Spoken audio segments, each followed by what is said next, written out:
नमस्कार दोस्तों, मेरे YouTube चैनल में आप सभी का बहुत बहुत स्वागत है। क्या इंडियन आर्मी अब अपने टैंक क्रू को AI के खिलाफ ट्रेन करने जा रही है? क्या HAL लाइट कॉम्बैट हेलीकॉप्टर प्रचंड भविष्य में ड्रोन हंटर बनने वाला है?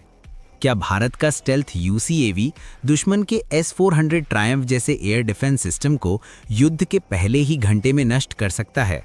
और क्या आर्मर्ड व्हीकल निगम लिमिटेड के नए इंजन भारत की टैंक पावर को नेक्स्ट लेवल पर ले जाने वाले हैं? आज की वीडियो में हम ऐसे ही कुछ इंटरेस्टिंग डिफेंस अपडेट्स के बारे में बात करने वाले हैं। तो चलिए बिना देर किए आज की वीडियो शुरू करते हैं। पहली अपडेट, इंडियन आर्मी का नया टैंक ट्रेनिंग सिस्टम। रिपोर्ट्स के मुताबिक मिनिस्ट्री ऑफ डिफेंस ने करीब 50 बेसिक गनरी सिम्युलेटर्स खरीदने के लिए एक RFI जारी किया है। इन सिम्युलेटर्स का इस्तेमाल खास तौर पर T-90 भीष्म टैंकों की ट्रेनिंग के लिए किया जाएगा। सिंपल भाषा में समझे तो इंडियन आर्मी अब अपनी ट्रेनिंग को ट्रेडिशनल लाइव फायरिंग से सिमुलेशन बेस्ड ट्रेनिंग की तरफ शिफ्ट करने की योजना बना रही है, क्योंकि लाइव फायरिंग में एम्यूनेशन की लागत, फ्यूल की लागत, प्लेटफॉर्म का वियर एंड टियर काफ़ी ज़्यादा होता है। इन सिम्युलेटर्स में AI बेस्ड एनिमी टारगेट्स होंगे जो ट्रेनी के परफॉर्मेंस के हिसाब से अपनी डिफ़िकल्टी को बदलेंगे, यानी एक तरह से हमारे टैंक क्रू AI के खिलाफ ट्रेनिंग करेंगे। इसके अलावा इन सिम्युलेटर्स में भारत के अलग अलग ऑपरेशनल टेरेन को भी शामिल किया जाएगा, जैसे रेगिस्तान, हाई अल्टीट्यूड एरिया, सामान्य मैदान, जिससे ट्रेनिंग और ज़्यादा रियलिस्टिक बन सके। दूसरी अपडेट, प्रचंड हेलीकॉप्टर का नया रोल। अब बात करते हैं HAL लाइट कॉम्बैट हेलीकॉप्टर प्रचंड की। आज के मॉडर्न बैटलफील्ड में ड्रोन का खतरा तेज़ी से बढ़ रहा है। ऐसे में सवाल उठता है कि क्या प्रचंड हेलीकॉप्टर को ड्रोन हंटर के रूप में इस्तेमाल किया जा सकता है? सबसे पहले इसकी कैपेबिलिटी की बात करें तो प्रचंड को खास तौर पर हाई एल्टीट्यूड कॉम्बैट के लिए डिज़ाइन किया गया है और ये लगभग 6500 मीटर की ऊंचाई पर भी ऑपरेट कर सकता है। इसमें एक advanced electro optical sensor suite लगा हुआ है जो day night surveillance, target tracking, laser designation जैसी क्षमताएं देता है।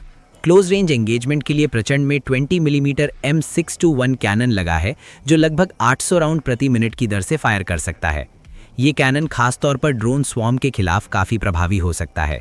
इसके अलावा इसमें 70 मिलीमीटर लेज़र गाइडेड रॉकेट्स का भी इस्तेमाल किया जा सकता है, जिनकी रेंज लगभग 6 से 7 किलोमीटर तक होती है। तीसरी अपडेट, भारत का स्टेल्थ UCAV प्रोग्राम। अब बात करते हैं भारत के स्टेल्थ UCAV प्रोग्राम की। रिपोर्ट्स के अनुसार डिफेंस एक्विजिशन काउंसिल ने करीब 4 स्क्वाड्रन यानी लगभग 80 स्टेल्थ UCAV खरीदने के प्रस्ताव को मंजूरी दी है। ये ड्रोन भारत के घातक UCAV और स्विफ्ट UCAV प्रोग्राम पर आधारित होंगे। इनका रडार क्रॉस सेक्शन बेहद कम होगा, लगभग 0.0001 से 0.005 मीटर स्क्वायर।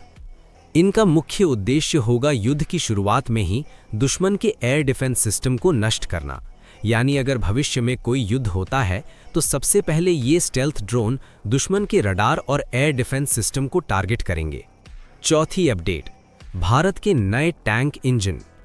अब बात करते हैं भारत के आर्मर्ड व्हीकल इंजन प्रोग्राम की। आर्मर्ड व्हीकल निगम लिमिटेड ने एक महत्वाकांक्षी योजना का ऐलान किया है। इसके तहत भारत में 400 HP से लेकर 1500 HP तक के इंडिजिनस इंजन विकसित किए जाएंगे। सबसे पहले 400 HP इंजन बनाया जा रहा है जो BMP-2 सारथ में इस्तेमाल होने वाले रूसी इंजन को रिप्लेस कर सकता है।